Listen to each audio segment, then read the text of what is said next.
All right, let's do it. Let's hit the books, part of the Hammer Betting Network, live broadcasting from the beautiful Circa Hotel, Resort, and Casino on the Strip here, downtown Fremont Street. I'm merely Brad Powers. I am alongside the Never Punt, Never Parlay guys. We got Parker Fleming, Douglas Farmer. We have producer extraordinaire Zach Phillips. Guys, we are now less than 24 hours away from the time we've all been waiting for. That is college football. We're starting off across the pond, Dublin, Ireland. We have Notre Dame and Navy, and we got two Notre Dame guys that might know a thing or two about the Irish, myself and Douglas, and we will be deep diving into that game. Notre Dame Navy, we'll be talking the other Week 0 games. We'll be talking all the Week 1 games and whether or not we have some value still left on the board. Keep in mind the lines have been out for several months, but this is my very first show broadcasting with you guys, the Never Punt, Never Parlay guys. I guess we'll just meet on the air. How you guys doing? How you liking Vegas so far? Doing it live. It's been fun. I think I've been enjoying it a little more. Douglas has written like 8,500 words and putting out 3 columns, and I just kind of been vibing a little bit more than him. So, it's football season. There's no more. Brad and I have that in common. I think for me it's more writing, and Brad it's constant handicapping. But it's just if I can get 4 hours of sleep, I'll take it. And I got 4 hours and 15 minutes last night. Parker, we're good to go here in Vegas. You got 4 hours. I take it you don't have a room overlooking the pool because it's tough to get 4 hours and 15 minutes. No, I gave Parker that. Oh, okay. Do you know what I'm saying with the bumping music? I have really good headphones. So okay. I was fair enough. Is this what they tuned in for, to hear about our sleep habits and our paraphernalia to get us to doze off? Well, they want to know what kind of state of mind we are in when we start to give our opinions. But This is my 3rd Red Bull today. There you go. Let's start right into it, guys. Starting off at 2:30 p.m. Eastern, 11:30 Pacific. Notre Dame Navy. Notre Dame right now a 20.5-point favorite. Total's been moving. Whether depending if it's early in the summer, 48.5 up to 51, back down to 48.5, 49 in some spots right now. Yesterday I saw it hanging around 49 and 49.5. Yeah, and obviously the little bit of money on the under because of the weather forecast, rain in the forecast. Last I checked, and this was about an hour or so ago, rain is supposed to taper off come game time. And I don't know if it's the 1995 handicappers that think that, a little bit of rain and the field's going to be soggy or there's going to be a foot of rain, a foot of water on the AstroTurf. Rain, unless it's a monsoon, really doesn't factor in. Agreed. Rain is overrated in handicapping. Wind matters. Rain, whatever. And wind about 12, 14 mile an hour. For me to get involved, 15 mile an hour or over. Let's dive into it. I mean, I've done enough talking already. You guys can take the lead here. What are you guys looking at as far as Notre Dame Navy? Yeah, I made this game about 20, right on the line there. So I'm not sure that I have necessarily an edge on that. What I'm interested in this game for Notre Dame is season long. I think they brought in Sam Hartman, led at the top of the leaderboard in air yards last season, but at the bottom of the leaderboards in yards after catch. That offense was 50-50 balls, get it to dudes down there. What I'm interested in is who's going to be the dude for Notre Dame's receiving core. How are they going to shift away from giving 35% of their targets to Michael Mayer, and how are they going to be able to find that downfield offense now that they have Sam Hartman? Interestingly enough, Notre Dame's offense as well kind of has this inverse kind of perverse problem.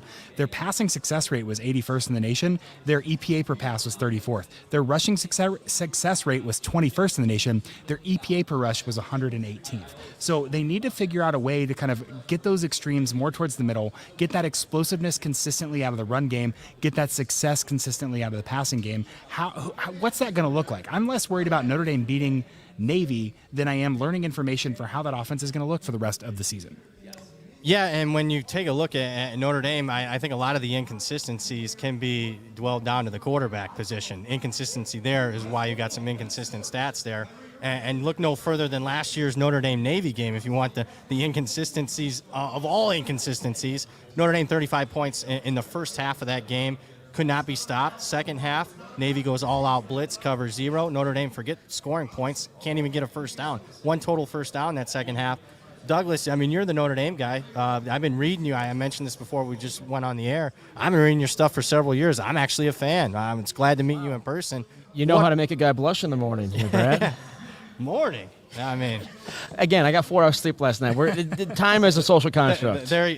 that can play tricks on your mind here in Vegas. There's no windows for a reason. Brad, I understand your frustration with last year's Notre Dame Navy game. I have maintained for 10 months now that Notre Dame made the right choice. Yes, Tommy Rees turtled in that second half, but Tommy Rees doesn't care about your bet. Tommy Rees cared about winning that game, and he minimized risk. He had to minimize risk because his quarterback was suspect. Our friend Tim Murray likes to disparage Drew Pine by calling him a MAC-level quarterback. Hey, he was in running to be the Arizona State starter, but Arizona State's not Notre Dame. I pulled up a stat this week, and by pulled up I mean I realized out of nowhere when I should have known it all along. Ignore last year's game. Look at the previous 3 matchups. Notre Dame averaged 43.3 points per game. The closest game between these two was 22 points. Is 3 years a small sample size? Sure, but it's intentional. Because in 2017, Notre Dame was effectively running an option parallel with Brandon Wimbush. Yep. But in 2018, 2019, and 2021, Ian Book, Jack Cohn, it was a traditional kind of quarterback. What does Notre Dame have now? A traditional kind of quarterback. That is how Notre Dame has found success against Navy. So I throw last year's out because Tommy Rees made the decision he made to win the game. That's what he's supposed to do. You look at how Notre Dame has played. Brian Newberry was the defensive coordinator for all 3 of those seasons with a traditional quarterback, and Notre Dame has had great success. That's where I lean Notre Dame here, and I know I'm talking to Brad here. He likes that over. Notre Dame scoring 43 points, you've got the over. Yeah, unless you've been living under a rock the last month or so. Very well documented on social media that I like the over in this one. I don't think it's being properly priced accordingly. I'm not a series history guy, but you mentioned it. I could go back even further. Really, since Brian Kelly, took over, it's been a high-scoring series. To me, fundamentally, it makes sense. Tough for Navy to replicate practicing against Notre Dame's passing attack. Vice versa, tough for Notre Dame to replicate Navy's option in practice. Now, the question mark I have in the game, I think might be the biggest question mark outside of what Parker was mentioning as far as the wide receivers for Notre Dame. I think it's the Navy offense and what it's going to look like. It's not a worry for me, but it is a heck of a wonder. Parker's wondering about this game for the season-long look at Notre Dame. I'm wondering about this game for the years-long look at Navy. Yep. And obviously it's well noted, documented, the NCAA wants to get rid of cut blocking. So this isn't just a Navy issue, it's a service academy issue and how they're going to revamp their offenses. If I'm one of those service academies, I'm looking at what Coastal Carolina did the last 3-4 years under Jamie Chadwell. Kind of a version of an option, but a more modern version.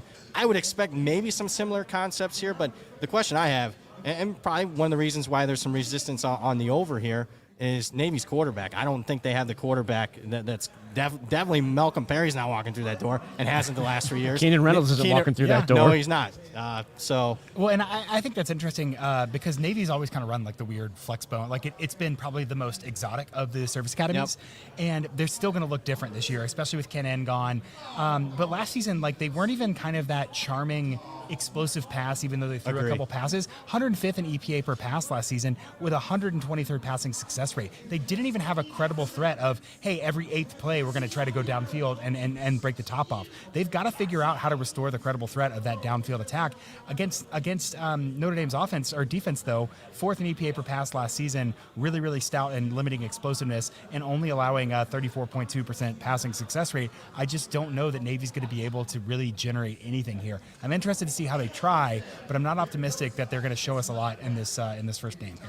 I promise the whole show won't be about this game, but I do want to ask Doug one more thing. Rewatching last year's game, it was evident early Fofana, the fullback for Navy, gashed Notre Dame up front.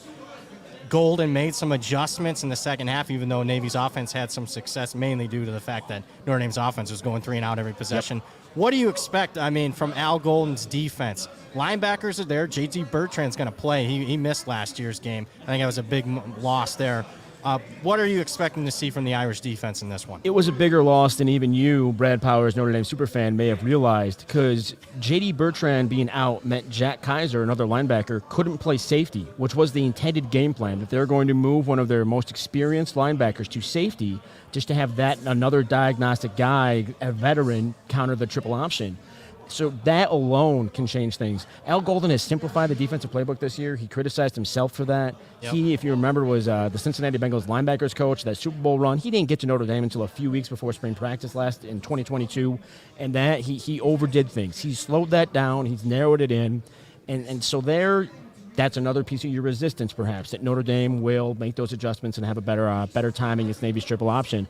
But Brad, I'm going to give you one more endorsement for your over bet. You want it? Yeah.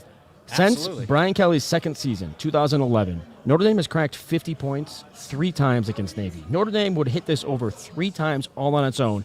And now, 27-year-old trends are relatively useless in college football gambling. But how often is Notre Dame in Ireland? The last 2 times it was in Ireland, scored 54 and 50. Marcus Freeman might just decide to put on a show for the Irish. I'll wrap it up with that. I think Marcus might have learned from last year's game. He said he rewatched it on the plane ride over. I think he's probably upset. He rewatched the second half only on the plane ride over. He focused on the misery.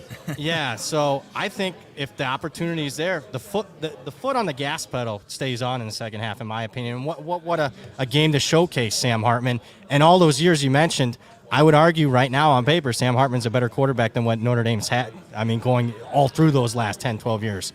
Guys, that's enough as far as I'm taking the position on the over. Nothing's really changed my mind as of Friday afternoon here. I'd like to throw out that I like Notre Dame at 11.5 in the first half. Okay. Because if that gas pedal item is a concern, Notre Dame to go up by 14 in the first half is very much a reasonable thought. Sam Hartman needs to establish a rhythm. I'd just like to say, if you can get that first half number, 11 would be better, but I haven't seen 11. I'm looking over here at an odds board. I'm not seeing 11 now, but if you can get 11.5, I'm pretty comfortable with that. If you get 12, 12's not really a massive number in that situation.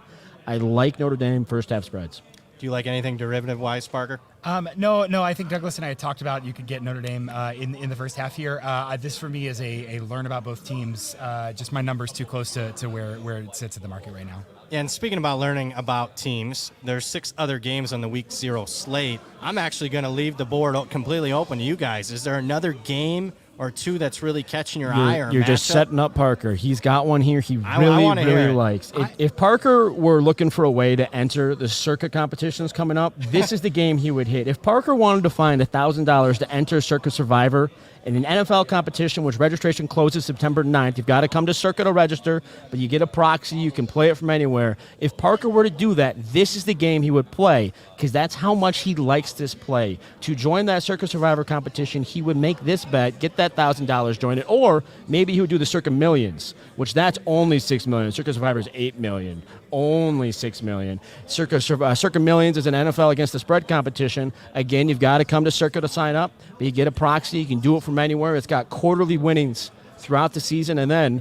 this is how it would end for Parker with his good college football bet. He'd go enter an NFL competition. He'd finish last, and there's a prize for last place finish just because Circa's that generous. They don't only have us here, but they reward our failures too, Parker. What game would bankroll you to enter the $14 million guaranteed contest from Circa Sports? Look, bet responsibly. But I do like Ohio versus San Diego State. I think we might have a wrong team favorite situation. Ohio returns 19th most offensive production. They have an experienced quarterback. Their offense last season, 14th in EPA per pass. They can clearly move the ball down the field, 10th in passing success rate. They're rushing 3.1% less than the average team. So high volume passing, high efficiency passing, that's going to replicate, bringing back most of their weapons on the offensive side of the ball against the San Diego State defense that frankly outkicked its coverage last year. They're 31st in EPA per play allowed. They were 42nd against the pass, 34th against the rush. They lose a lot of returning production. This game might be ripe for an over as well because San Diego State is returning 123rd most production on defense.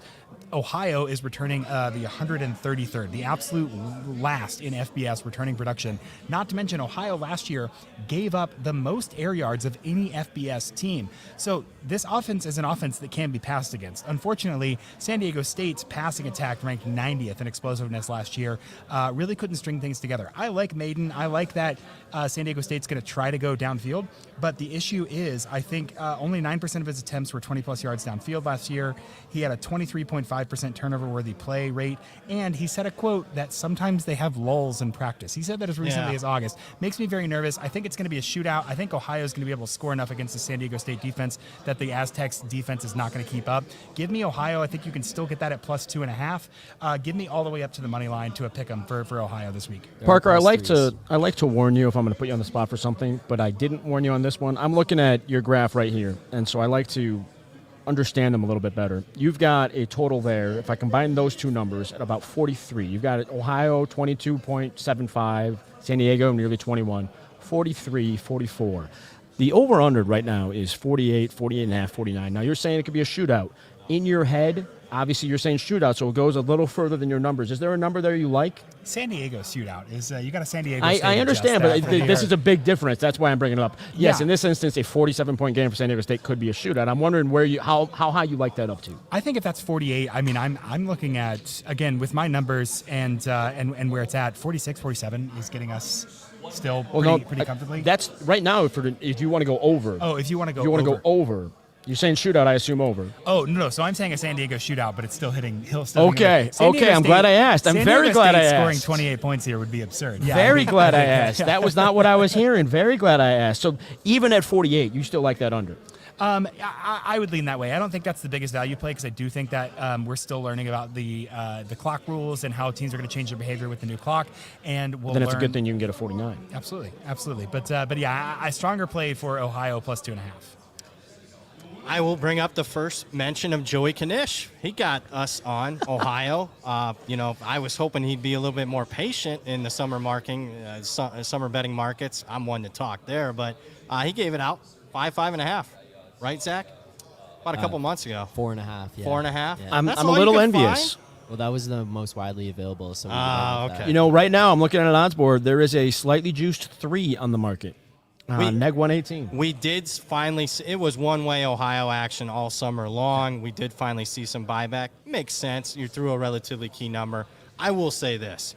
I am very concerned about the San Diego State offense because they kind of gave a preview in the bowl game, if you remember. Ryan Lindley took over the play calling, and it was probably the most idiotic game plan I've seen offensively in 30 years of watching college football because I'm not joking. I think once they got up on Middle Tennessee by 14 points, San Diego State would have been better off literally taking a knee every single play instead of throwing it 40-plus times. I don't know why. They turn it over 5 times, and somehow they lose a football game, limiting Middle Tennessee to minus 66 rushing yards. How do you do that? No business losing that game at all. And bowl games are always weird because how much do I carry over the next season with the motivation gap and everything? But I think that's a good example of you should be at your best versus Middle Tennessee State's defense if you have a robust downfield passing attempt or a passing attack. And San Diego State really didn't seem to have it. And of all teams, Middle Tennessee State's biggest win last year was just that passing attack against Miami. It kept that coach employed. I did. What a fun game. Yeah. Was that an unnecessary stray? My apologies to all those in Murfreesboro. Yeah. And that's still a decent shot at Miami, too. Unbelievable to get dominated as a 25.5-point favorite in that game. Is there any other matchups that catch your eye? There's a couple more competitively priced games. Tomorrow we got Jacksonville State in their first game as an FBS team against UTEP. Money's on UTEP in that one. We also have the game everybody's been waiting for, 7 o'clock Eastern kickoff time on ESPN. We're talking Massachusetts at New Mexico State. And Louisiana Tech, FIU's in the mix there. USC, the defending Heisman Trophy winner, is playing tomorrow. Any other bets or anything intriguing that Parker, you guys you are looking at? want to go ahead and praise the New Mexico State offense here? I know who I'm talking to here. I like Diego Pavia. I think he's good. I think he gives them a dual dimension on offense. I think UMass is really, really limited on defense. I don't even think that. That's an objective truth that UMass is really limited on defense there. And I think this is 2 teams that are on similar but different development trajectories. And I like the fight in Jerry Kills, man. I think that Pavia in the second half last season was able to really put up some pretty crazy numbers against New Mexico State competition. But God help him, he plays in New Mexico State. I can't ask anything else out of him there. I expect much better than a 118th offense this season, 116th against the pass, 104th against the rush. I think that they will be able to stretch this UMass team out. I have this so big it makes me a little bit nervous.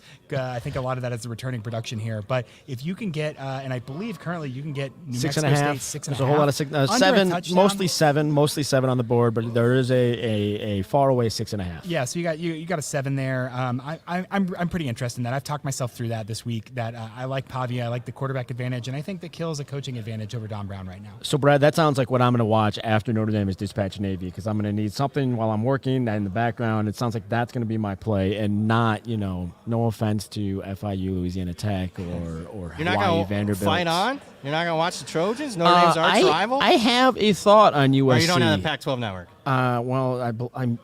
If Circa Sports cannot get the Pac-12 network on in the sports book, I'm going to have some questions for the people in charge here. They're very generous, but that would be a little bit of a failure. I do have a USC thought. It is maybe a first ever that there's enough data of a coach entering a season with a clear, known Heisman contender that you can establish a trend. Lincoln Riley has entered a season with a Heisman finalist or Heisman winner 6 times in the last 8 years. And in those games, he has done nothing but abuse the opposing defenses in the opener. Those teams scored 4 of those 6 games. They scored within the first 4 minutes. The 5th game of those 6, they were up 28-0 after the first quarter. They're going to come out hot. Those 6 quarterbacks in those games, and 2 of them or 3 of them are Baker Mayfield. But in those 6 games, they threw 15 touchdowns, no interceptions, and averaged 305 passing yards. So in my mind, it's hit USC hard and early this week. First quarter, first half? First quarters are a little harder to get. First half, absolutely. It's darn near any number for me on that one. Makes sense, too. San Jose State, I mean, you look at their just team profile. I mean, defensively, lost I would argue, their top 3-4 players on that side of the ball. And major question mark. And I would even argue, because I do follow USC quite a bit, even when you get to the second half, USC's skill position talent backups are still going to be significantly more talented than the starting lineup for San Jose State. So I don't think that juggernaut stops. I'm not a big guy laying a lot of points. If you narrow my subset to when Lincoln Riley was a head coach, because 2 of those 6 games he was Bob Stoops' offensive coordinator. If you narrow it to when he was a head coach, and you exclude that when they played Derek King and Houston before Derek King redshirted the rest of the year, you exclude that game. So the 3 openers against the likes of Rice and UTEP, they were favored by similar numbers and covered all 3. And 2 of those numbers were bigger than this. So there's definitely a thought there. It just makes me a little more uneasy. Furthermore, all 3 of those options went over the total. So anytime Lincoln Riley enters a season with a known and proven Heisman contender, he's not coming in slow. He's got a game plan for that first half. He's got a game plan for that game. And he's not afraid to, sorry, San Jose State, it's not going to be a pretty open to the season. Have you gotten involved, Parker? I haven't. My one thought, I think, is that I actually kind of like the opportunity for a backdoor cover here from San Jose State. They can move the ball pretty well with Cordero. 7th in passing success rate, 37th in EPA per pass. That USC defense is not good and not going to get magically better overnight. They're still going to have some issues. They're figuring out who they're going to play, certainly, and figuring out who's going to be a guy. And with San Jose State, I mean, obviously, you don't step on the field unless you think you have a shot to win. But they know what the odds are. They know what team is. They're not really expecting to come out here and blast USC, really even make this competitive. What they're looking for is wins. So the motivation factor in the second half is really high. They have an offense that can pass pretty well, and this number is so big that I would be slightly more inclined towards a USC first half bet or trying to figure out a San Jose State second half backdoor cover. Just with this big of a number, with the passing attack that San Jose State has with that experienced quarterback Cordero. And Brad, that first half number is only 18.5 right now. You can get USC to cover the first half by fewer than 3 touchdowns. In some of these openers, Lincoln Riley's averaged 33 points in the first half on his own. Like there is I don't know, Parker, you can praise Chevon Cordero and San Jose State and their pass-happy offense. Do you expect them to score 2 touchdowns in the first half? Probably not. And even if they do, I'm in range. Yeah, I think so. And I think that the second half would be a lot more likely just given the motivation differential. I will say, I think the San Jose State passing attack is not at the same level of a Rice or a UTEP. I don't think it's abysmal and hopeless. I think it's good competent. point. So, but I don't know. That's not a strong play for me. I certainly would agree on the first half more than I would agree on a USC cover. Anybody watching, I would say this to you. If you're looking to bet San Jose State full game, I'd wait till tomorrow. I expect more public action to be on the defending You'd wait Heisman. till right before kickoff. Yeah. Yes. 5 minutes before kickoff, hit that and hope that you can catch a hook. And I will say this, I don't take everything from spring games, but you talk about quick strike ability. Caleb Williams played 3 plays in the spring game, touchdown drive. So he's capable. Absolutely. Yeah. So Yeah. What else? What other games, Brad, are you on? I'm on every single game. So I It is- have it is Brad Powers Yeah, you're I have talking to 83 here. week 0, week 1 bets. So that's why I was leaving you guys. Boy, for a moment there, I thought he was going to say he had 83 bets on week 0 when I had some follow-up questions. No. I mean, I have. Nobody wants to hear the numbers I got. So, I mean, Well, we'll Brad, leave it at that. let me ask this. I always like to at least have an idea of how to approach the last game of the day because I'm working through the day anyway, and that's going to be on. And if I need something to keep me motivated, where are you on Florida International Louisiana Tech, if anywhere? Yeah, I am. I'm originally on Louisiana Tech. I won't mention the spread that I got. It's currently at about 12 to my eye. Yeah, I am more on the FIU side now. There's cluster injuries for Louisiana Tech in fall camp at running back. Crosby, rewatching last year's games, was, I would argue, the best player offensively or defensively, at least the most impressive to me, rewatching a couple of games. He's out. The backup, Sheldon from Miami, Ohio, he's questionable, so that worries me there. Look, statistically, FIU to me was the worst team in the country last year. I know they somehow found a way to win 4 games, including a double overtime game against Louisiana Tech, but I'm not wild about FIU, but McIntyre's okay as a coach. I mean, he gets the most out of the talent at hand, and I'm not wild about laying double digits in a week 0 game and a conference game. There's familiarity, so I'm going to fade the line move here at the current number and lean with I've FIU. seen 12s and a few 12.5s, but you can very much get a 12. Now, the question is, that's a dead number spot. Where are Right. we going? We going to Right. 10? Is we it- going to 14? I would say 13, but Yeah, yes. I would wait. This would be another instance where I'm waiting. Because, look, there's uncertainty. People are going to wake up tomorrow morning and want to bet college football. They're going to lean, in a game like this, they're going to lean towards the favorite because they have no clue, really. I mean, they'd be lucky to name the nickname of both these teams. That would be the Panthers for Florida International? Yes. Louisiana Tech? I'm not going to get there. It's a Bulldog. here we go. I do like their offensive. I do like their offensive potential. Squirrel Williams from Baylor at explosive running back. Hank Bachmeier from Boise State is Yeah, I there. agree. Smoke Williams at wide receiver. And so if the pieces can get together, we've seen Sonny Cumbie at the Power 5 level as a coordinator, and it wasn't necessarily working. But at Louisiana Tech, theoretically, you could get a talent advantage. Yep. And so we got to see what their offensive line's like. I do like that. But, yeah, I would be inclined towards Florida International as an underdog here just because that number's gotten a little too big. And, Brad, you mentioned the injuries. I'm going to play off that a little bit. Yeah, I was a little bit bullish in the season win total market on Louisiana Tech, went over 5.5 because I agree with you. I think there's a high ceiling for this year's team as far as the transfers, some high-level transfers. Look, Bachmeier's first game as a starter way back against Florida State in the opener is probably still his best performance, but maybe in a different system outside of Boise, getting him away from those expectations might be a good thing now that he's playing for more of an offensive-minded coach. Yeah, absolutely. And on our show a couple weeks ago, Douglas and I actually have a beer bet on UTEP I'm versus not Louisiana wavering. Tech. I'm And not wavering. I lean towards Louisiana Tech finishing higher than UTEP even. UTEP's going to win the conference. I think that offensive potential is really nice there. I appreciate your doubt, Parker. Only emboldens me. That's a good bet because I don't know. I mean, UTEP's definitely the more stable. The official bet, Brad, is who conservative finishes higher in the conference. It's not who wins. It's who finishes higher in the conference. If they tie, we go to the head-to-head. That's a good bet. I don't know who's the Come clear on, favorite. go ahead. It's why we didn't have a play on it and why we made a beer bet because we knew it was very close. But yeah. You know, Brad, I have a thought for a Uh-oh. beer bet for you. You may have 80 bets over the next 10 days, but Yeah. I guarantee you have not considered this prop bet. Uh-oh. Parker and I endorse 2 life philosophies. One of them is never parlay, and the other is never punt. Notre Dame punted 4 times in the second half against Navy last season. How many times does Notre Dame punt tomorrow against Navy? Oh, wow. I'm going to go. Wow. I like to make your life difficult. Yeah. Well, it's going to be under 4. I know that. I'm just, do I go? I'm in between 3.5 and 2.5, so I guess let's just go 3. And I would go under juiced. Parker, you want to wager on that just for a beer for the comedy here? Let's go. I'm going to stick with Notre Dame doing what they've done and kind of pack it into the second half. I'll go over on that. You ready for the hot take? What's the hot take? Notre Dame will not punt in the first 2 weeks of the season. Dang. Wow. Never There it punt, is. never parlay. There it is. Wow. That is a hot take. That's That's spicy. And Yeah. obviously, Notre Dame, I mean, for those that don't know Notre Dame's schedule, they play an FCS school for the first time in history, week 1 against Tennessee State. So, but it's still a hot take, I would think. And if they punt against Tennessee State, I assume it's with 6 minutes left in the fourth quarter, and I'm going to feel pretty vindicated that they waited 60 and 56, 116 minutes to get to that punt. But it's that kind of look for Notre Dame's offense. They need to prove it. And I knew I wanted to put that on you, Brad, and I wanted to get you unwarned to get your honest thought on never punting for Notre Dame this weekend. It happened multiple times against Navy. There was like a period when Charlie Weiss was the head coach. I'm dating myself already, where they went like multiple years, like 3-4 years without punting against Navy. 'Cause But it was that's either a all touchdown, out the lot window of as Navy's turnovers. offense changes. All of that changes now as Navy's offense has to adapt to the new rules. But that's off topic. We were debating UTEP and Louisiana Tech, and Parker's wrong. UTEP will be better than Louisiana Tech this year. Is there any other week 0 game we haven't? Well, We haven't talked about y'all. We haven't dealt with Hawaii and Vanderbilt. Yeah, let's do that. It's Clark Lee, one of Brad's favorite defensive coordinators, and the Fighting Rainbows. Come on now, how can we forget about this?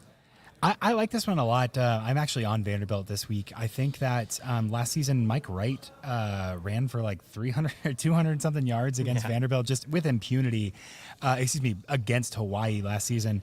And I think that down the stretch with that A.J. Swan performance and what Vanderbilt's kind of putting together, I think that they're going to be a much more competent offense and less of, hey, we have a talent advantage and we can run over you, and more of a, hey, we can string together downfield passing and run over you. So I like Vanderbilt. I think you can still get this at 17 if I'm looking right, but 18 and a half is I've seen a lot of 17 and a half, but there is a stray 17 on a I like a 17 book. and a half. I've got this up pretty high here because they can fall back on that rushing floor if they need to.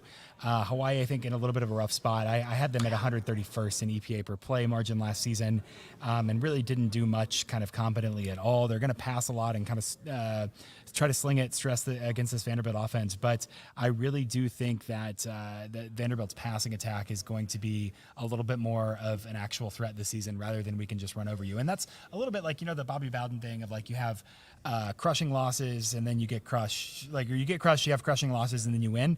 In some ways, with Vanderbilt, like an SEC team, it's, hey, you're getting beat, then you're beating bad teams because you can run over them, then you're beating bad teams because you can pass over them. So that's kind of the next logical step in the development there. I'm optimistic about Swan. I think Vanderbilt's interesting to me, and I certainly won't cash an over ticket on Vanderbilt as easily as I did last year, but I do think that they should show out in a home game here.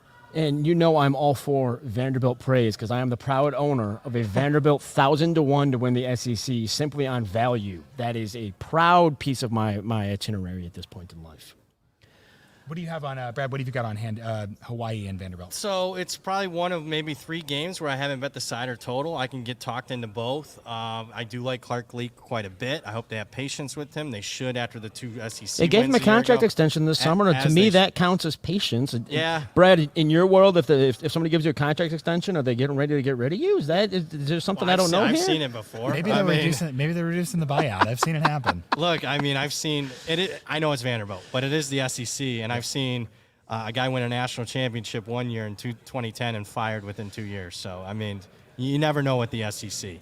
With that being said, Hawaii is kind of intriguing to me because this might not mean anything, but I try to think of off-the-wall type of stuff. And everyone used to watch Hawaii football 15, 20 years ago in the betting markets because they were the isolated game. They were a late-night game. They were enjoyable to watch. June Jones, Timmy Chang when he was the quarterback. I'm not sure if the market fully grasped how improved they were at the end of last year, because everyone remembers the Vanderbilt game. I would make a case the first 4 or 5 games of the season, Hawaii was the worst team in the country, metrically, everything. But the last 8 games, something happened with their bye. After that, they covered 7 of the last 8 games by a significant margin, too, an average about a touchdown per game. They almost won a bunch of those games. I think had they won a couple more, they lost 4 by a touchdown or less, maybe the market would have grasped their improvement a little bit more. So I'm a little bit more bullish on Hawaii, at least full season. I bet over 3.5 wins. It's just in this game. Exactly. I don't. It's right around my number. I guess if push came to shove and I had to absolutely bet it, I'd probably lean Hawaii, but I haven't gotten there yet. And the market's we've seen movement here. We've seen buy on Hawaii's at 17.5, 18 down to 16.5. Immediate buyback on Vanderbilt. So there's a lot of conflicting reports on this. A lot of your argument there, I think, is also true of Vanderbilt. I don't think the betting public, the world, has grasped that Clark Lee is building this in a quality way. Now they will, I believe. This isn't. Technically, it's day to day, but I believe Vanderbilt will be without 4 wins there. I'm looking. Parker's playing the schedule game, and Brad is cheating off his computer. Yeah. I'm looking at 2022 because I remember they were like 9-3 against the spread, but their average margin against the spread was like negative 5.5 points just because of that Vanderbilt game. Yeah. Vanderbilt will be most likely without Notre Dame transfer linebacker Prince Colley, and so some of their roster improvement is going to be not AWOL, but absent for this game. That said, Brad, I will counter your Hawaii growth argument with Vanderbilt growth as well. Yeah. Who's your 4th win, Brad? There, we got Albany, we got New Mexico, we got Nevada. Well, New Mexico State, is that on the road or at home? You're betting Hawaii against the fighting Jerry Kills. Yeah. Oh man. Oh, I think we disagree. That is at home. That is at home. home. So that's the one we disagree on. So that's the one that kicks me to the under. There's at least a win percentage there. chance against UNLV there. Like, it's not a guaranteed zero. loss, and you got to factor that in. Yep. Yeah, so you get a half win between for each of these, and that gets you to 4. So, that makes a lot of sense. Although I don't know, maybe a little beatdown effect. They do to go to Oregon the week before New Mexico State and hosting them there. So we'll see what that game looks like. It's not an SEC Alabama beatdown. I'm not going to worry. All due respect to Dan Lanning in his second season, and I believe in second-year coaches, but I'm not going to worry about that too much. I got a note here from Zach Phillips, our producer, and I wanted to bring this up because, again, what do we believe in here? Never parlay and never punt. Correct, Parker? I endorse that philosophy. We have Amateur Hour Sports asking us, do you think Iowa will punt at all in their first game? Now, their first game is against Utah State Week 1, September 2nd at noon Eastern, and instinctively, yes, because it's Iowa. That's a very simple answer for me. And Brian Ferentz might need to average 25 points per game, but I like the question. I like the thought. But, yes, we didn't mean to troll Iowa when we came up with this podcast name, but it's what has become reality. Over 3.5 punts? I think I'd bet the over. I would. You can probably get that to 5 before I start to worry about it. And it's. I think they punted 10 times against South Dakota State last year in the opener. I hate this contract because it's going to create. Now, we get frustrated as gamblers when Tommy Rees turtles against Navy or when Brian Kelly goes for it on 4th down against Alabama in the semifinal. But they're trying to do their job. Iowa's going to have a point this season where the correct thing to do is to kneel it out. And there's going to be a question of, will Brian Ferentz go for a touchdown to help his job status because he needs to average 25 points per game? And it's not. We gamble knowing we can get burned on that, but it shouldn't impact these players from his contract. I'm sorry for my rant there. It doesn't really deal with gambling, but it is a problem for me, and I dislike it vehemently. Yeah, it does make things interesting. I want to see. They're not playing an FCS team this year, and I want to see. Western Michigan's close. It's not far off. Shout out to Tim Lester and his math binder, though. Tim Lester is long gone. Now it's Lance Taylor. Utah State is not great, and if you believe what Blake Anderson's been saying, they're going to have a rough year. I wonder how much of a tune-up game they'll really make that, knowing that with the cards on the table about the points per game, with losing to Iowa State last year, that Iowa State game matters a whole lot to Iowa. So I think there's going to be a lot of punch just because I think Iowa's going to continue to solve the Ferencian problem, which is how little can I do and still absolutely win a game. And I think that they'll punt a lot against Utah State, trying to hide, even if there is some kind of Cade McNamara offensive revolution coming to Des Moines. I think it's in their best interest to keep that under the radar until that Iowa State game, and then try to make up for it with points against Western Michigan and get that average up. It's despicable. That contract is despicable. Everybody at Iowa should be ashamed of themselves. The people in Iowa who should not be ashamed of themselves are the players who believe the lie that they could gamble. I'm okay with their mistake. They shouldn't have done it, but it was a young mistake. They were misinformed. The people who offered this contract should be embarrassed. I officially have no comment on this issue. The AD who offered the contract, he's fired. So, I mean, there might be some truth to that. It's not a slam dunk. McNamara is going to be 100% if alone play. So we've seen one-way action on Iowa. I think some of it is the scoring. There's an opportunity for Iowa to put one on Utah State. I mean, even though it's Iowa's offense, I think they do so. But McNamara's been banged up. He's already coming off injury. He went down. I even saw the practice highlight. It looked bad. I hate that. The video of the non-con injury always just makes me, it makes my skin crawl. I hate it. It makes me laugh that we're saying they could put one on Utah State, and the projected score based on the spread and the total is 34-9, 34-10. That's putting on for Iowa football. That's total domination for Iowa football. Let's talk about Notre Dame cracking 50 against Navy 3 times in about the last decade, and here we're praising Iowa for maybe cracking 30. Utah State last season this defense was almost allowing a quarter point per play. Yeah, pretty rough there. So I think that if they were going to put one on anyone, it would be Utah State. I'll believe it when I see it. Much like Notre Dame's receivers, USC's defense, I will believe Iowa's offense when I see it. Last one we want to get to, Brad, I think is we haven't talked about UTEP and Jacksonville State, and I want to get your thought on this. Okay. Because there's kind of a trade-off there. So I'm in on Jacksonville State over 4.5 for a flyer for just a small amount. I don't disagree with that. Because again, what if it's Rich Rod, right? I think we're doing there. What I'm interested in is what you make of the line differential, offensive and defensive line between Jacksonville State and UTEP. How far away is Jacksonville State? Is that something we need to learn about in this game? Is that something that we kind of have answered going into this? Well, I like how you set me up for that one. You alley-ooped me. Yeah, I think that's the matchup to watch in this game because Jacksonville State has some disruptive guys on that front, but what they don't have is a lot of size, and that worries me. Average front weighs right around 270 pounds for Jacksonville State. UTEP, if they have a strength, it's that offensive line. Even with the one kid transferring to Florida State, 4 returning starters, all upperclassmen. Average weight, 310 pounds per man. You put on the tape last year against a really good Boise State defense, and UTEP had no semblance of trying to throw the football, and they still were able to line it up and smash Boise State. I'm just wondering, as the game wears on, it's going to be a 90-plus degree day. Does that UTEP offensive line really wear down Jacksonville State? That was one of the reasons I took an original position on UTEP. But, man, at the current number, I think it's fair. I mean, obviously, Jacksonville State's going to be fired up. Rich Rod knows how to coach at this level. Douglas, what do you got on that game? I'm just, it's my UTEP endorsement. It's some of these games when I look at that, and I'm trying to make a conscious effort. Gambling 101. Know what you don't know. Why do I not bet much NFL? Because I don't have time on Sundays to follow it. I know what I don't know. I don't bet much NFL. Know what I don't know. I don't know how Jacksonville State's going to translate to the FBS. I know I don't know that, so I'm trying to stay away from it for a little while. Even with my UTEP strength, and I'm going to win this beer off you, Parker, I'm trying to stay away from that game unless if this were to get a big swing game early on. If this were to get a little bit lower and down to a pick 'em, then my UTEP, my belief in UTEP is probably going to show through. But until then, I'm trying to know what I don't know and stay off it because that's just being prudent and trying to protect my bankroll. Very prudent considering it's week. We don't have any data points here. You say that, but I'm in Vegas. I think I will find something to do with my. I don't know what in the world I could even think of doing here at Circa Sports or downtown Las Vegas. I'll get creative. I'll see what trouble I can not get into. Well, we have, and basically, for those of you that are watching that have not been to Circa yet, they basically build a casino around a sports book. It's magnificent. If you want to bet sports, this is the place to go. If you want to swim, drink, and keep in mind, look, I'm not a big kids guy. I'm single and don't have kids. 21 and over resort. So, I mean, it's adults only. It's my favorite. I'm not saying this because we're broadcasting here. This is my favorite resort here in Vegas, being a local now.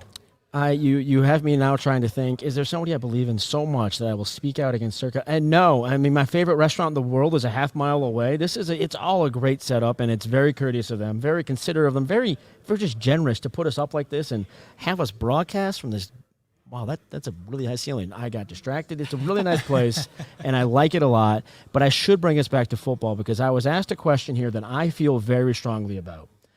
Producer Zach sent me the notes from the Onion Man. I don't know if we should take this individual seriously or if it's a satire commenter. Would you be buyers of Utah if we saw 3 against Florida? I have a very strong answer, but I'll let you two go first. Yeah, if it went to 3? Yeah, right. This is what I was asked, Zach. Did I read that wrong, or is that what it was? Is that a trap that I'm reading? Right now I'm seeing 4.5s and 5s on the board. Yeah, I think I'm in on a 3. Brad, what about you? 3. That's where I start getting enticed. I mean, I got to know a little bit more. Keithy. It's not just Cam Rising, the quarterback, probably being out. The line's telling you that for Utah. But Keithy, this line was 8.5, 9.5, 2 weeks ago, 7.5, 10 days ago, and it just keeps falling, which is a Cam Rising effect. But you're right. And to give some context on Keithy, Dalton Kincaid was a first-round draft pick, but in Utah preseason last year, he was their second tight end behind Keithy. And Keithy got hurt last year and still has not been 100% even in fall camp, even though it's almost been a full year. I'll say this. I could get there because I had a little interaction with Knish off the show, and I said, "Man, you've discussed things with Knish off air, not in person. This is all over apps and stuff. So I have never been face to face with Knish. I know there's these conspiracy theories, and I was telling Zach, I am kind of, as I get older, I don't know. I believe in a conspiracy or two, and that one's I've seen worse. Joey, if you want to prove you're a real human being, the challenge has been issued. We are starting to wonder if you're an AI bot. This is a heck of the Hammer Betting Network has shilled out all the money to create an AI bot in the form of Joey Knish. It's funny. He's supposed to show up to these events. Bash, this one, the putting thing. No show each time. Yep. He's not real. He's Anyway, he's like her from the movie. I know Her. He's watching. Where was he on Utah, Florida? I'm interested in the kind of Keithy Kincaid transition. Even if Keithy can play, Kincaid played so much like a wideout, and is a little bit bigger than Keithy too. So is the plan that he plays a little bit more like a wideout? Do they need a beefier guy to come in that second and third option and kind of spread things out there? The general equilibrium of Utah's offense is definitely off without Rising and figuring out is Keithy going to be healthy. But I will say I'm not excited about Graham Mertz-led Florida team. Yep, I don't know that yep. that's the opportunity. I think Is if he you the watch worst some of quarterback film- in the SEC? It's a conversation point, and Utah's backup would probably be better. Maybe. And but I think if you look at their film last year for Florida, some of the spacing was just weird. And honestly, Anthony Richardson overcame a lot of weirdness. So I think you could make an argument that the stability of Mertz versus kind of the positive volatility of Anthony Richardson makes the Florida offense a little bit more boring and a little bit better. But they've got to iron out some of these things where guys are running sail routes to the same part of the field, and there's 5 defenders right there. They've got to figure some of that stuff out, and I'm not super excited about it to start the season, honestly. Parker, making me feel better and better about what I thought was going to be a hot take. I'll take Utah 4.5. I'm not going to you're going to lay 4? I can't get buy there on yet. bad news, Yeah. sell on good. I am fading the Okay. public overreacting to the quarterback situation. I understand why they do it, but we go too far with it, especially in this occasion where it's the season opener. They've got all the time in the world to get this guy ready. It's not like it's a Tuesday injury and you've got 4 days to get him ready by Saturday. This backup, and to be honest, I don't have the name off the top of my head, has been getting ready for weeks. Utah is going to have a game plan to his strengths. It's not a usual quarterback injury in that respect. I will take the points at 4.5. I won't even worry about it. Give me Utah right now. So the worry, I got a couple worries. Number one, the backup quarterback for Utah is supposed to be Brandon Rose. He gets hurt in fall camp. So it's going to be the third string kid. Bryson Barnes has played. Point doesn't change. Yeah, he played a little bit and led the team to a scoring drive in the Rose Bowl against Ohio State a couple years ago. The conversation I was having with that hologram Knish or whatever was We really started something here, Parker. Don't let Never Punt, Never Parlay on your very serious gambling shows. This is what we bring to offer. Yeah, the conversation I was having was it's always when you see a big line move, I should have bet more. Should have bet more on Florida. Should have bet more on Florida. But the reason I wasn't betting more on Florida because I'm not wild about Graham Mertz. I'm not wild about the offense. I'm not wild about the overall roster. One of the major reasons why Mullen was fired wasn't because of the record. It was the lack of recruiting ability. And this It doesn't even have to be a referendum on Billy Napier to say I don't like where the Florida roster is right now. No, it's not. It will be. The fan base is going to go crazy when they go 6-6. I'm going to say that he did a good job. They're going to want him, hang him from a tree. To be honest with you, the roster's just as bad as a Florida roster probably in 20 years. But you might need 3. I need 3. Okay. And I'll say this. Look, whether the market's right or wrong, once he gets confirmed out, you don't think the line will continue to drop? I mean, that's just what markets do. At some point there's a resistance bit because of all the Florida points you just made. At some point there is a resistance. I think the resistance is at 3. Okay. I would worry it's at 4. Okay. If I I said 4.5, I'd rather 4. But if I'm sitting there waiting for a 3, it might never get there. Okay. Fair enough. Is there another game that's catching your eye? I know we could talk Florida State, LSU. I want to ask one because it's another unknowns. Nebraska, Minnesota, in my backyard. I live in Minneapolis. Nebraska, I want to believe in Matt Rule. Parker and I both have. Parker, I believe you bet. I took a flyer on Nebraska to win the Big Ten. I took a flyer on Nebraska to win the Big Ten West. Oh, wow. But they're flyers. We saw value in them. But there's still a 7.5-point underdog at Minnesota on what could be a middling Minnesota team. Brad, where'd you land on that? Because I'm not high on Minnesota this year. Before key numbers, where my bet is, I'll just put it at that. At 7.5, I think it's a very fair number, the current line. I'm indifferent on Matt Rule. I love him long-term. Love the long-term hire. I think he brings some stability. They're doing a good job in recruiting. I don't love the roster right now. I'm not sure if they have the quarterback situation figured out. Although I'll say this, generally speaking, I wanted to be pro-Nebraska this year because I thought the coaching for the last 5 years was so abysmal, and they were much better than their record, not just for 1 year. We're talking 5 years because of you could go through college football history and maybe not find a worse record than Nebraska's had in close games the last 5-6 years. So, but with that being said, I thought the market, like it typically is, probably a little too optimistic about Nebraska because I did end up going under 6.5. I think 6-6 should be cause for celebration. I don't love hearing this, Parker. I'm sorry. I respect Brad's action too much. I don't love hearing this. I'm okay with that. I understand the logic behind it. And again, I have a flyer on it. It was value. It was very much a value play. I was thinking the Big Ten West may have a relative down year, and who knows what Matt Rule could do. Yep, absolutely. And I think that Rule has shown that he can win at certain levels. I think you could argue that there's certainly an argument out there that the Matt Rule rule revolution in Waco was actually the Joey McGuire revolution in Waco, but history is that's in the history's weeds. told I like that. by the victors, and we'll see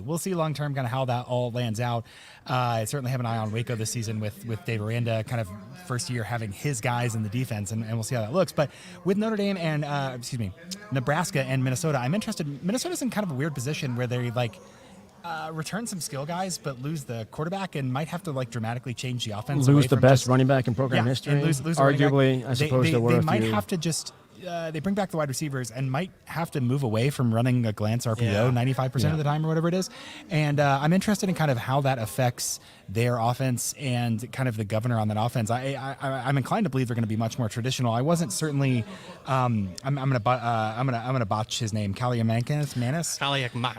And I wasn't certainly impressed. He wasn't in great situations last season, but I don't think it even has the ceiling right now of a Tanner Morgan in terms of that consistency.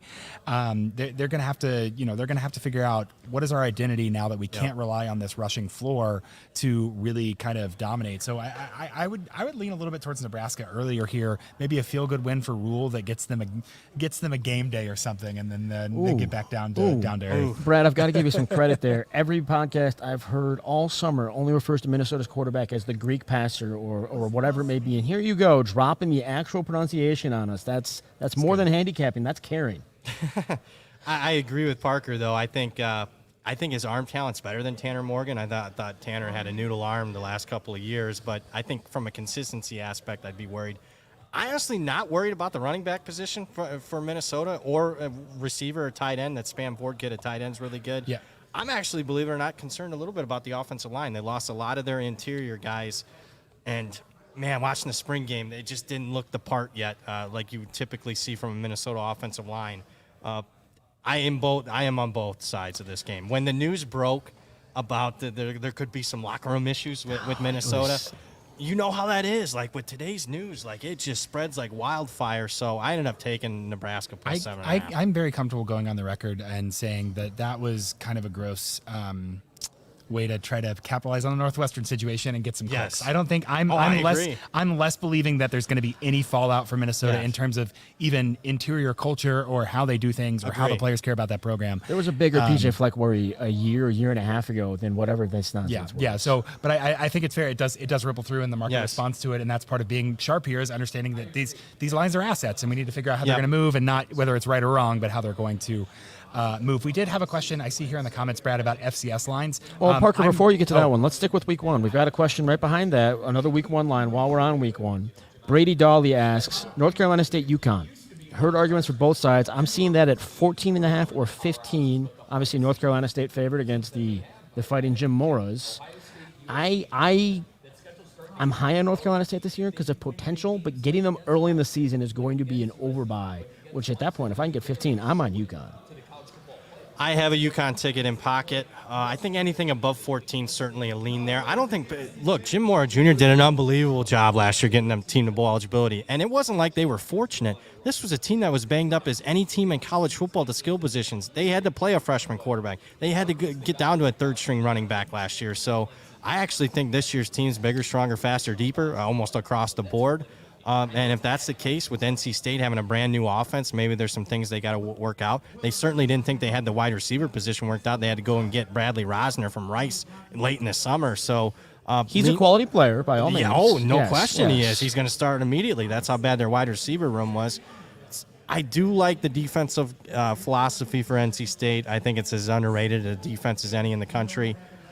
We've seen a lot of money on the under, but typically when you see low scoring, I mean, I just generally – I go more towards the dog. When you have suppressed scoring, I don't want to be laying more than 2 touchdowns. Yeah, it makes a ton of sense there. And UConn even arguably should have won their bowl game against Marshall, who was a good team last year. UConn just did some bad football program things in that game and just made some mistakes. I think the ceiling there is really high, specifically on defense. UNC is negative 0.3. Not UNC, North Carolina State. You are notorious for this.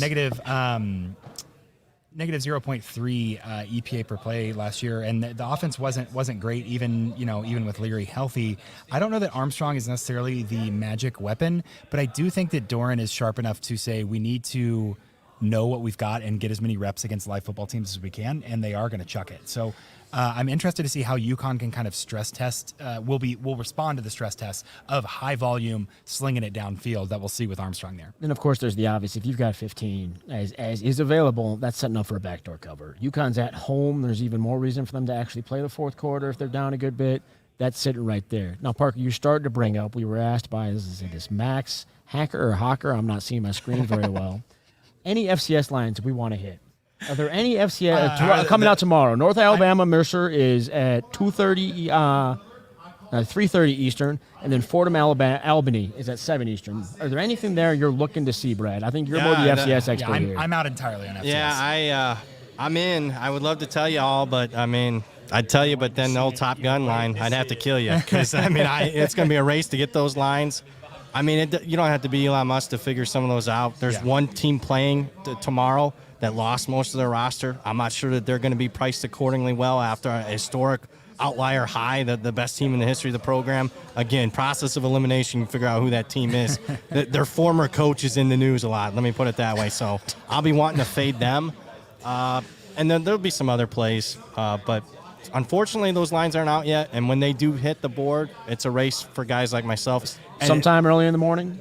Yeah, I would say 8, 9 a.m. If they don't get released tonight. What time zone? 11 a.m. Eastern. Okay. Yeah, 11 a.m. Eastern. They'll wait till the last minute. They are late afternoon games. There will be lines up. I mean, the one game's on ABC, so, I mean, you would think that they'd post it. But here's the thing. The point is they will move a touchdown. I've seen totals move 2 touchdowns. And so that's why I'm not willing to say much right now. Yeah. But even after it moves, after I bet it, I'll get on Twitter or whatever. I'll say it because it won't be done moving at that point. Right. Makes a lot of sense there, and that is a good opportunity. I think FCS can be a good opportunity to kind of sharpen your spider sense a little bit about the board and about what assets are priced well. That you can maybe get some reps in and improve on your FBS betting. So again, bet responsibly, but you can get some low stakes reps in there with the FCS games because the fundamentals are a little bit more apparent, I think is the way I'd say that. I couldn't have said it better myself. It is just fundamental handicapping, returning experience, because a lot of the fundamental stuff's not priced in accordingly. I have found the markets in the past are basically pricing it like it was the team at the end of last season. Yep. So if there's fundamental changes, they're usually not priced accordingly. Makes a lot of sense there. Anything else we want to touch on here while we're almost at an hour. That's a beefy show. Well, I was going to have us hit the big games, and now here producer Zach shows me a note from Brady Dawley asking about one of the biggest games of week 1. Obviously, the week 0 big games we covered. Notre Dame, we like the early over, we like the early spread. USC, we like the early over, we like the early spread. Week 1 big games, namely LSU, Florida State, and Clemson, Duke. I don't think Mason Smith's suspension is as idiotic as it is. I don't think that influences the betting line at all for LSU, Florida State. He's a good player, but a defensive tackle is just not worth anything on the spread. That line is hanging out around a field goal, mostly 2.5s on the board, favoring LSU. I'd be pretty comfortable with a 2.5 just because I'm high on LSU at the moment. I'm indifferent. No bet on that one on the side. I guess I was waiting I thought the market would be a little bit more patient on the Florida State side. We saw a lot of LSU money. I think me and Knish, the hologram, was doing a show very early in the process, like March. Florida State was favored at FanDuel, and I said, nah, that's wrong. LSU should be favored in that one. Oh no! We received a note that the AI bot would like to log in and say hello. I don't know how this is going to go. He's going to hold up a piece of paper to prove his existence. I'm not really sure. Oh, baby, listen, you think you boys living up in Vegas? I'm still out here grinding on the way to the casino. You think I was going to miss Please don't this? crash your car. Oh, My goodness, listen, the worst case. Hey. Is that an open container? What is that? That is, we will note for the listeners, that is liquid death. That is water in a can. That's the water. Yeah, for the kids at home, it's water. Yeah. Knish, you got a thought on Florida State LSU while we got you for a second? Yeah, I bet the plus. Actually, just bet some +3 here. Like last night I saw the Mason Smith injury. Some of the guys like +3. There was even a little juice 3.5 out there, but I think at 3. I'm on the Seminoles. That was the buy price I was looking for.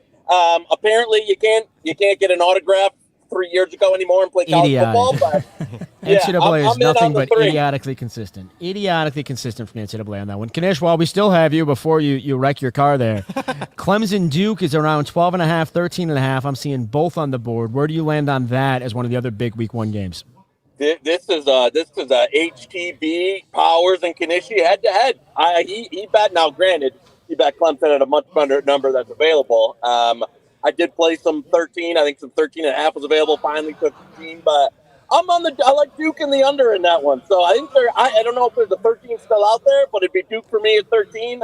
Played some under, I think 57-ish. So I am seeing 13s. Yeah, that would be it. It's the Dukies for me, baby. I know, hopefully we can middle that one, but I think the guy, I don't know, he was going to take steam at some point. I know it got a little too high. All right, we got one more question for you, Knish, before you, again, crash your car and spill that. It's only water in the can all over the place. Ask about Navy. How many times will Notre Dame punt against Navy tomorrow? Listen, I'm hoping 45-38 Notre Dame. So is that zero punts? Yeah. The Blue Horseshoe never says a word on Twitter again. He got the Navy tickets. Brad lives it up all weekend. Cannot wait for 2:30 Eastern tomorrow. I'll have my my middies, my new middies Havio shirt on. Just like the record to reflect that there has been no confirmation of heartbeat in this video. We have no AI is very good these days. It's gotten kind of scarily good. Liquid Death is obviously a paid endorsement. Obviously, I don't know about any of this here. Hilarious. Knish, I appreciate you hopping in, man. Thanks for all that and being in the car and getting your bets in and made the show a little bit better. So we appreciate that. We've got a poll in the comments right now about whether you're real or not. We will respect the results of those polls. Certainly there. Brad, you're on. Say hi to that parking lot lady for me, Knish. You know it, baby. Hey, listen, if you guys ever want a weekend in Detroit and you want to live it right, listen, it's on Detroit. Me, baby. Yeah, big fan of 8 Mile. I'll see you for the Bowling Green game. I'll see you, bud.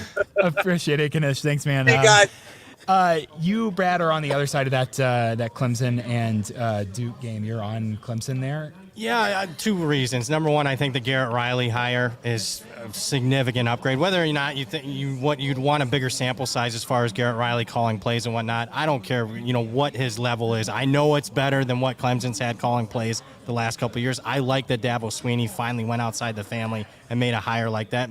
It says to him that his last 2 years for most teams would have been good enough. It wasn't for them, so I like that. And I'll say another thing. I love Mike Elko. I thought he did as good of a job. Probably should have been National Coach of the Year. Yep. But they didn't play anybody, man. Go through their schedule. There was no Florida State. Where no folks Clemson. Are saying regression. It's not regression. It's your schedule. Yes, your schedule returned to regression. So I would argue that Duke's schedule, as far as strength of schedule from last year to this year, gets harder than any team in the country. Not only this year, but I had to go through it probably the last 10, 15 years. That's how much more difficult it is this year. No Florida State, no Clemson, no Notre Dame last year. All 3 teams this year, plus more. I know the market's against me a little bit on this one. It wasn't my favorite win total bet, but even though I love Elko, I love the returning production, I love the quarterback, I went under 6.5 wins. Yeah, I feel like it's they're kind of an interesting parallel to the Kansas Jayhawks team that they played last season and lost to earlier in the season. I think if that game gets played in November, Duke beats them handily. And them playing earlier, I think it just got Kansas at the wrong time there. But you do look at the schedule, you do look at how they won last year and kind of the narrow margins with which they won. And it's hard to not believe that they are going to come back to earth a little bit this season. But again, that's not an indictment of them. That's simply a schedule item. Mike Elko is doing this right. It doesn't have to mean that their program's not going in the right direction. It doesn't have to mean that they're not taking the appropriate steps for it. It means that college football development is not linear. Right. It's going to go back and forth. You're going to have to build up in increments. I also like Clemson. I think Brad, Douglas, and I have been on. The rumors of Clemson's demise, I think, are greatly exaggerated. Yep. They've been one of the best programs in the nation for multiple years before, and frankly, last year maybe one interception away from being in the playoff and kind of sneaking in. Should there I go on my loyalty rant all over again? Dabo Swinney's just too loyal. People have heard it because I don't even know if I agree that it was as easy as flip the switch to Klubenik. I think you put Klubenik in that South Carolina game, they win, they're in the playoff. Well, maybe, but it's an unknown. But yeah, the schedule does get a lot harder for Duke, and I do think that Clemson specifically in the past games should be a little more consistent and a little more feisty. Even if I don't know that I love their receivers, I think that's more of a conversation for the national Really good point. playoff. Yep. But I just don't know if they have the dudes necessary to really extend that passing offense. I would agree. The wide receiver position is not where it needs to be, at least compared to other national championship contending Clemson teams. I think defense is close. I mean, maybe not as elite as what they were in 2018, but man, that defensive front's there. Yep. I love their pair of linebackers, as good as anybody in the country. We'll see if there's. We talk mainly about the offensive side. Second year of calling plays for the new defensive coordinator, another year removed from Venables. What does that look like? Because it wasn't terrible last year. It's not like the offense did him any favors, but I'm a big buyer of Clemson. Not only week one, over win total, ACC, flyer on the national championship, Klubnik to win the Heisman. I have as much of a position on Clemson as any team in the country. Yeah, I think we're in lockstep there. I don't think we have as much of a position, but otherwise we're in lockstep there. For us, it's more of both of us came to that independently on our Never Punt, Never Parlay podcast, Tuesdays, 4 Eastern, and we landed on it that it's... Cross-promotion, I love it. Hey, we're trying. We're building it from the bootstraps, right? But Clemson, it's the value is there, and we overstated it. I'm not going too aggressive there, although I do believe I put them in my playoff beer bet against you. We do have a comment here. Parker, I'm asking you this one blind because I don't know where you stand. You and I never placed any thoughts on Mississippi State this year. My primary thought is that's a program that is in the most unfortunate way possible in turmoil is maybe not the best word, but it's transition. Obviously, the very, very untimely passing of Mike Leach threw it all into chaos there. They're going to change the offense, and these players were not recruited for anything but the air raid, and that alone will make me think we have not properly priced in the under on the 6 or 6.5 wins. Yeah, looking at what I need for my Arizona under to cash as well, you've got 4 wins on that schedule, I think, between Southern Miss, Southeastern Louisiana, Western Michigan, and Arizona there. But from the East, you do go to South Carolina. You do get a Kentucky team that I think might be underrated. I don't know if I've decided that they're underrated, but I think they might be underrated. And then your other home games are Ole Miss. You got to go to College Station. You got to go to Auburn. If they had Arkansas in Starkville, I'd be a little bit more interested in the 6.5 there. But I think I'm leaning towards an over. I think I'm leaning towards an under here just because they're going to have to go and get 3 wins there, and I just don't see 3 wins in that SEC schedule with the turnover. I mean, Will Rogers is an accurate as anything you could ask out of an air raid quarterback. Will Rogers is, and I think we not have an air raid anymore. Right, and it's going to be a little bit problem. different, and what you can ask of him, I think, is limited in another system. So, that's a hard under for me, but I think I'm on the under for Mississippi State. And then let's hit one more comment here from the Onion Man again. Is it a satire? It's Joey Knish. I knew it. Brad, I'm deferring to you because you are a resident Bowling Green expert. Bowling Green looking like it's 10 against Liberty. Where do you land on that? It must be a week 1 game because I haven't put too much thought into it yet. So I'm very pessimistic on Bowling Green this year. I just thought they were very fortunate to get to bowl eligibility a year ago. We saw it in the bowl game, Pavia getting first down, scrambling left and right on 3rd and long to steal that game. On a game that Bowling Green should have won, to be honest with you. But grabbing 10 here is endorsing, and Jamie Chadwell's offense is not an easy one to pick up. It is a rather intricate offense for a quarterback to handle, so you're endorsing that right out of the gates. 10-point favorites. I want to take Liberty here, but there's 2 things bother me. Number 1, Liberty's not had a good offseason. They've lost several players in their 2 deep for the season due to injury.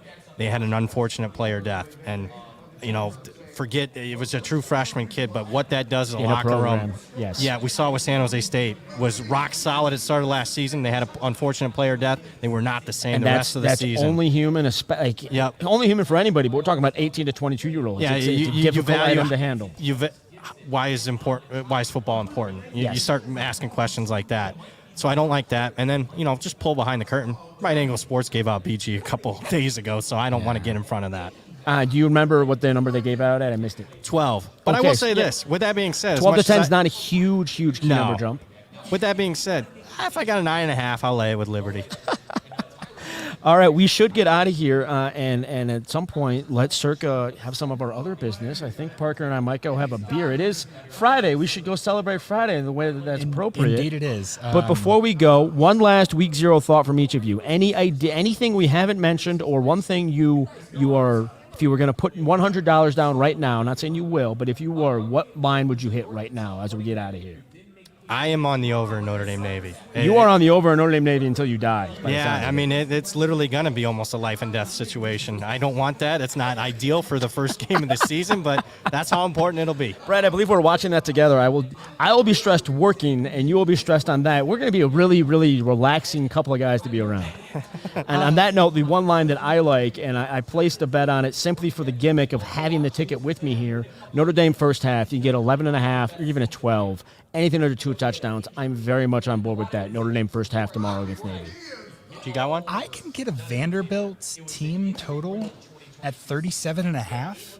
I'd take that. I think that's where that might be something we talk about this afternoon. I love that digging. I think because I like Vanderbilt with the spread there, and I was just thinking about my numbers and putting it together. Trying to avoid a backdoor cover by finding a different angle. Right. I think, and I've got them projected at 40, and I'm usually generally pretty conservative on these big lines anyway. We both like Vanderbilt in general. You like their quarterback a lot more than I do, and I like him a lot to start with. Give me a Vanderbilt actual competent passing performance this week. Hot damn, I'm excited about that. That sounds like the right way to get out of here. Here we are at, that's right, Circa Sports, taking care of us this week. Parker, I told you as we got into the car at the airport, was that just yesterday? I haven't slept in a while. It's been a long couple days. My ego did not need Circa to send a limo to pick me up. I know producer Zach put it out on Twitter that they sent a limo to pick him up. We're not that important. Circa, appreciate you. Very nice of you, but I don't need. There was a beer in the limo, Parker. There was. It was wonderful. I felt very beer. fancy. There should be some full shelf beers. Yeah, a full shelf liquor in there. Certainly a way to go to Vegas for the first time for me is to get picked up in the airport and such. And been great to be here on Radio Row with everybody here and get to network and meet and just enjoy kind of kicking off the season with the Circa Survivor or the Circa Football Preview. Make sure you check out the Survivor and the Millions contest. You can sign up. Got to be in Vegas to do it, but can play from not anywhere. Vegas, Nevada. You go to Reno, or there's another one that I'm forgetting. They have at least Sparks, Carson City. This is why we have Brad. The heck with his 80 plays on week 0 and week 1. The heck with pronouncing Minnesota's quarterback's name correctly. Yeah. He knows where all the Circa Sports are.